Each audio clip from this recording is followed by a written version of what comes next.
महाभारत के प्रेमियों, मैं राम सागर शास्त्री आप लोगों के समक्ष रखने जा रहा हूं एक प्रसंग, जरासंध वध की कथा। देखिए, राजा अजमेर की दो रानियां थीं, जिनमें एक रानी से बृहद्रथ नामक पुत्र पैदा हुआ, परंतु दूसरी रानी से कोई पुत्र नहीं हुआ। इसलिए राजा संत महात्माओं की सेवा किया करता था। एक दिन किसी संत ने प्रसन्न होकर राजा को एक फल प्रदान किया और कहा, यह फल अपनी रानी को खिला देना, इससे रानी के द्वारा बलवान पुत्र का जन्म होगा।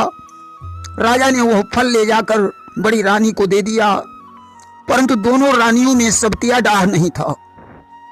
दोनों प्रेम पूर्वक रहती थीं। अस्तु उन्होंने फल को काट कर आधा आधा खा लिया। इसलिए 10वें महीने में दोनों रानियों ने आधे आधे पुत्र को जन्म दिया। राजा अजमेर ने दोनों टुकड़े वन में फेंकवा दिए। ईश्वर की इच्छा से वहां जरा नाम की राक्षसी पहुंच गई। उसने दोनों टुकड़ों को आपस में जोड़ दिया।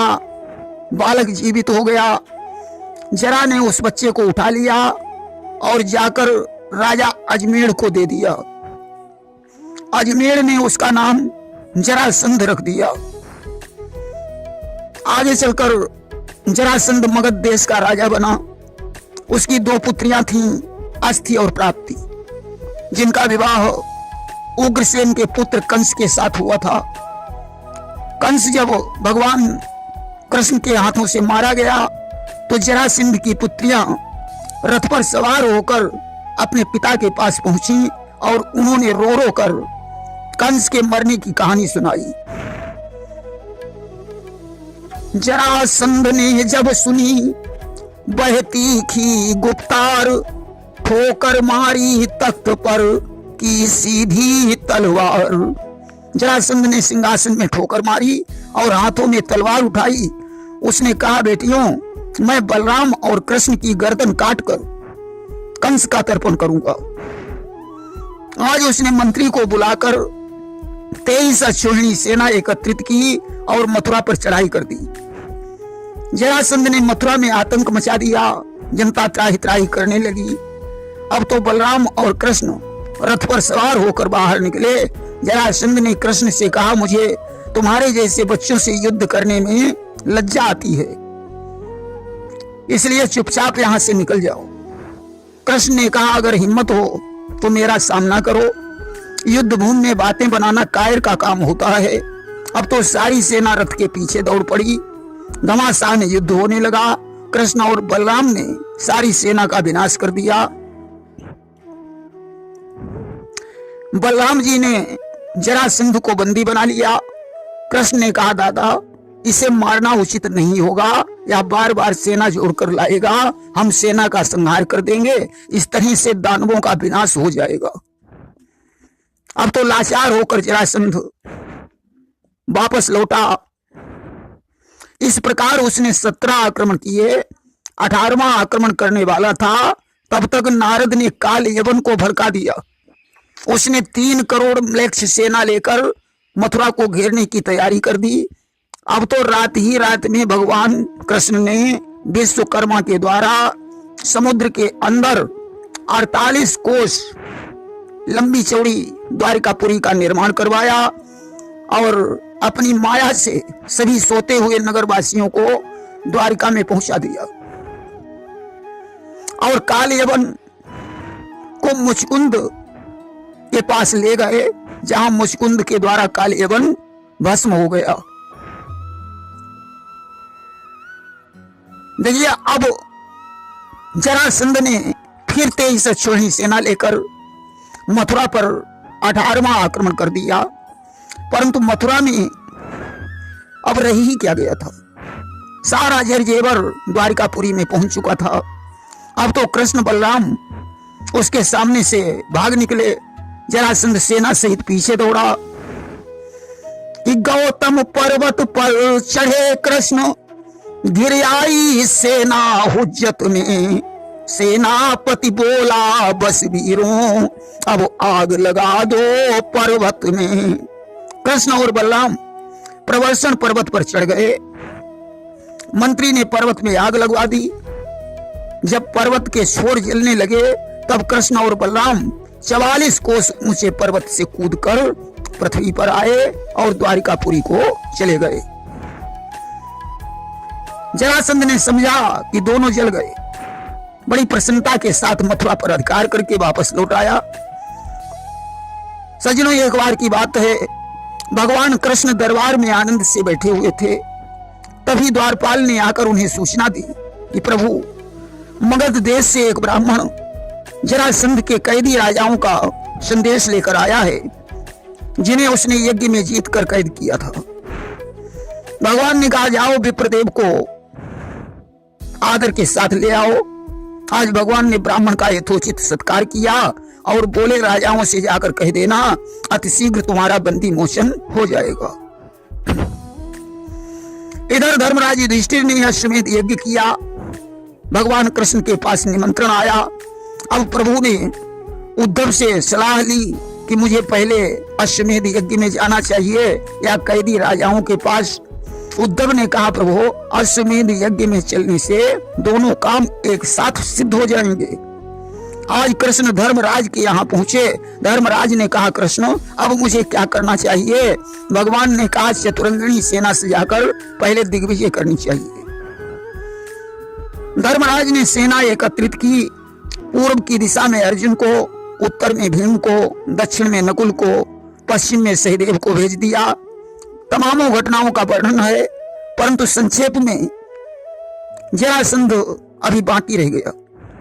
अस्तु भीम और अर्जुन को लेकर साधु वेश में भगवान कृष्ण जरासंध के दरवाजे पर पहुंचे। द्वारपाल से कहा, जाकर मगधराज को सूचना कर दो कि दरवाजे पर 3 संत तुम्हारा इंतजार कर रहे हैं। कि ज्यों ही ड्योढ़ी बाण ने प्रभु का दिया संदेश, अगवानी को चल दिया त्यों ही मगध नरेश। अब तो ज्यों संतों का नाम सुना, जरासंध उनकी अगवानी के लिए चल पड़ा। बड़े प्रेम से उसने पग प्रक्षालन करके सिंहासन पर बैठाया, 16 प्रकार से पूजा की और पूछने लगा, प्रभु, हमारे लायक सेवा बताइए। कृष्ण ने कहा, राजन, आप बड़े दानवीर हैं, हम भी आपसे कुछ मांगना चाहते हैं, परंतु देने से पहले तुम्हें तिरवाचा करना पड़ेगा। जरासंध ने कहा, प्रभु, मैं तिरवाचा करता हूं, जो आप मांगेंगे मैं वही दूंगा। कृष्णचंद्र कहने लगे, तो सुन मगध नरेश, हम कोई साधु नहीं, समझ न तू दुर्वेश। भगवान ने कहा, जरासंध, अब गौर से सुन, हम लोग कोई संत नहीं है, हम कृष्ण हैं, मेरे साथ में भीम और अर्जुन हैं, और यह वेश बना कर हम तीनों दिग्विजयी ध्वजा उठाए हैं। हे दानवीर, तेरे द्वारे रण भिक्षा लेने आए हैं। हम लोग अपना वेश बदलकर दिग्विजयी झंडे को लेकर तेरे दरवाजे पर युद्ध की भीख मांगने के लिए आए हैं। जरासंध ने कहा, तो ये नाटक बनाने की क्या जरूरत थी? सीधे बता देते, अरे तुम हमारे साथ क्या लड़ोगे कृष्ण? मैंने तुम्हें एक बार नहीं 18 बार भगाया है, इसलिए तुमसे युद्ध करने में मुझे लज्जा आती है। अर्जुन तुम्हारा सेवक है, मैं उसके साथ भी युद्ध नहीं कर सकता, हमारा जोड़ तो भीमसेन से बनता है। भगवान ने कहा, कोई बात नहीं, भीमसेन से ही युद्ध कर लो। जरासंध ने कहा, परंतु तुम्हें ये संत वेश त्यागना पड़ेगा, क्योंकि संतों से युद्ध करने में वीरता कलंकित होती है। अब तो सभी ने संत वेश का परित्याग कर दिया। भीम और जरासंध का युद्ध होने लगा। गदा युद्ध करके जब छक गए तो मल्ल युद्ध होने लगा। 26 दिन युद्ध हुआ, परंतु हार जीत नहीं हो पाई। एक दिन भीम के जरासंध ने घूंसा मारा, भीम मूर्छित हो गए। शाम को युद्ध बंद होने के बाद भीमसेन ने कृष्ण से कहा, प्रभु, अब क्या मुझे मरवा ही डालोगे? भगवान ने कहा, जाओ भीम, रात बीतने के बाद जरासंध तुम्हारे ही हाथों से मारा जाएगा।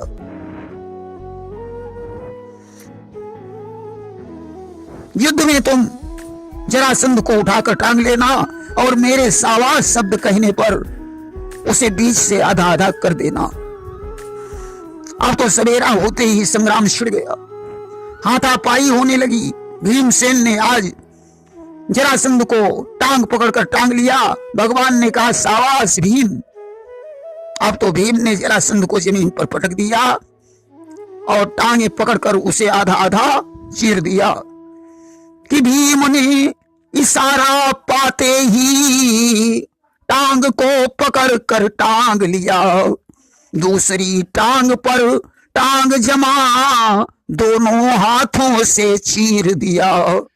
आज जरासंध मारा गया।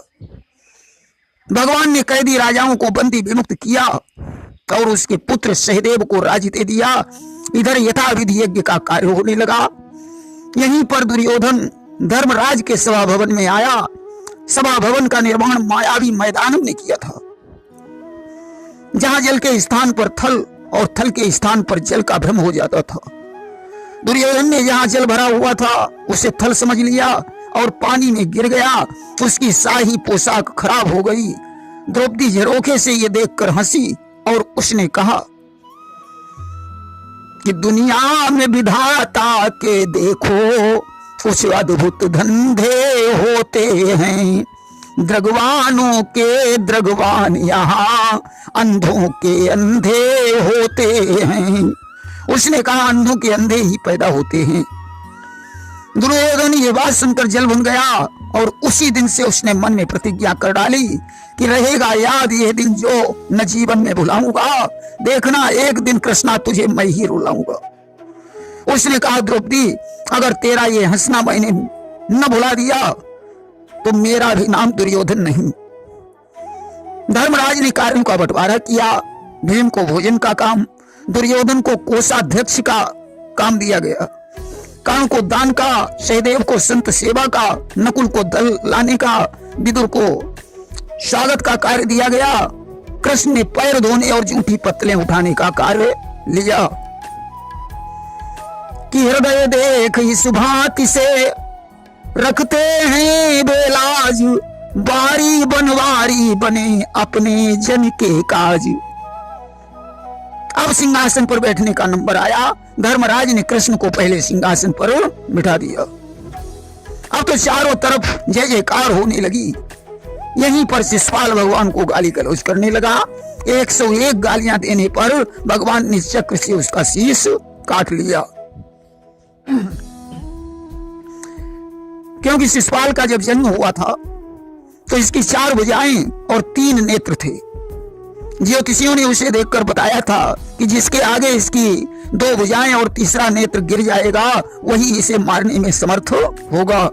एक दिन भगवान कृष्ण के सामने उसका तीसरा नेत्र और 2 भुजा टूट गई। उस समय महादेवी कृष्ण से कहने लगी कि मेरे पुत्र की मृत्यु आपके हाथों होगी, इसलिए आप दया रखेंगे। भगवान ने महादेवी को ये वचन दिया कि हे देवी तेरे सुत के मैं 100 तक अपराध विसारूंगा, जब 100 से भी बढ़ जाएंगे तो बेबस होकर मारूंगा। मैं तुम्हारे पुत्र के 100 अपराध माफ कर दूंगा, इससे अधिक अपराध होने पर मुझे विवश होकर मारना पड़ेगा। आज अपने ही कर्मों से शिशुपाल मृत्यु को प्राप्त हो गया। दुर्योधन को बड़ा कष्ट हुआ। आखिरकार उसने द्यूत क्रीड़ा का जाल बिछाकर धर्मराज का सारा राजपाट ले लिया। द्रौपदी का शिरहरण हुआ और दूसरी बार द्यूत क्रीड़ा में पांडवों का 12 वर्ष का वनवास और 1 वर्ष का अज्ञातवास हो गया। प्रेम से बोलिए वृंदावन बिहारी लाल की जय।